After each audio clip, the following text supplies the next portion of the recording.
बस मकसद यही है, इसका मकसद एक ही है कि हम ICDS प्रोजेक्ट राजवार के सुपरवाइजर्स हैं और कुछ दिनों पहले एक न्यूज़ सरफेस हुई जिसमें कि न्यूड एलिगेशंस दी गई है। उस एलिगेशन में ये एलिगेट किया गया है कि ICDS जून, सबसे पहले जिसने ये रिपोर्ट फ्रेम किया है उसको मैं बताना चाहूँगी कि हमारा कोई जून नहीं, एक प्रोजेक्ट होता है और हंदवारा कोई प्रोजेक्ट नहीं है, यहाँ राजवार का प्रोजेक्ट है। सबसे पहले वो इसको करेक्ट करें। और उसके बाद उन्होंने लिखा कि वंस अगेन, मैं उन्हें कहना चाहूँगी कि once again when it was happen, अगर वो लिख रहे हैं, मैं चाहती हूँ कि वो अपनी न्यूज़ को डाइसेक्ट करें और डाइसेक्ट करने के बाद एक प्रॉपर प्रोसीजर के थ्रू, जब भी न्यूज़ निकालें तो प्रोसीजर के थ्रू न्यूज़ को सरेआम लाएं।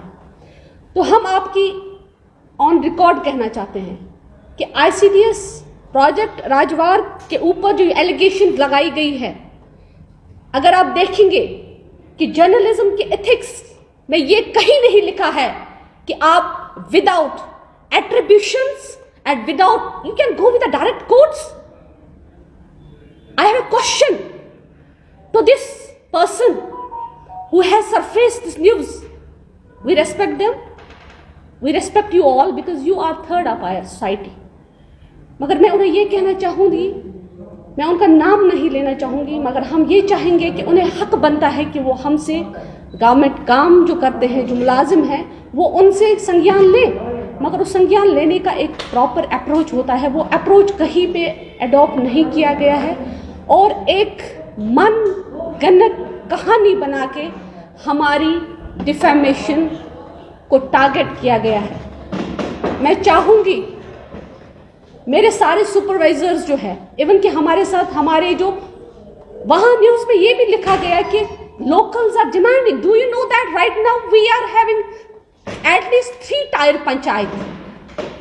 3 टायर पंचायत में जो प्रोक्योरमेंट का प्रोसेस है उसमें तो हमारे सरपंच साहिबान भी है जो इन्वॉल्व है, ये तो एक ही नहीं ले रहा है, तो वो तो लोकल्स के रिप्रेजेंटेटिव्स है। जब लोकल्स को वहाँ मेंशन किया गया तो कौन है, क्या है, कैसे, मैं क्रक्स में ये बताना चाहूँगी that we are very much thankful to the media, whether electronic or print, that they always try to make the things transparent. We are not just blaming anybody here, but we are thankful to all of you, media fed whether electronic or print.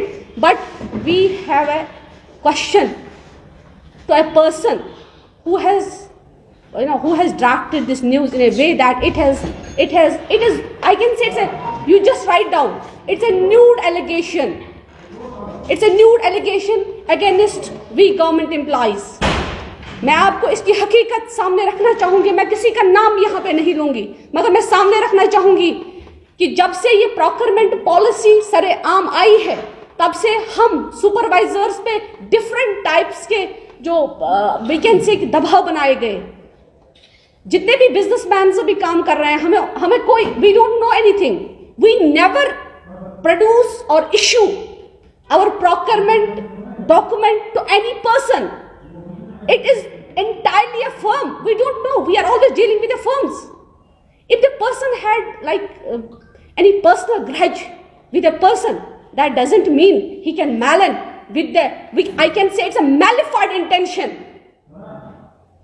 to harass we supervisors. I am not talking only for my particular project, but I can quote you thousands of examples where my supervisors are being harassed on the basis of that they are being made a target just to get the personal benefits.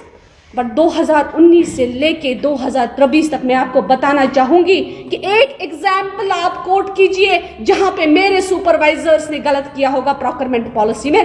Even हमारे साथ हमारी जो बहनें हैं जो promote होके आई हैं, उनकी technical I can say technically वो इतने वो नहीं है, they are not digitalized, but you can't believe that they are doing that thing, वो उस चीज़ को कर रहे हैं। और आज की आपको यहाँ बुलाने का मकसद मेन यही है कि हम पे जो एलिगेशंस दी गई है, हम बिना कोई नाम, क्योंकि हम नहीं चाहते हैं किसी को बदनाम करें, हमें पूरा समझ आ रहा है कि इसके पीछे क्या षड्यंत्र रचा जा रहा है। मैं आपकी वसादत से anything with the person I am telling you on record, we don't know. They can have things with him, but minded those people who have make it a business just to expel someone from there, then we'll expel someone from here and we will be the hero. Please tell them. We have recordings where they like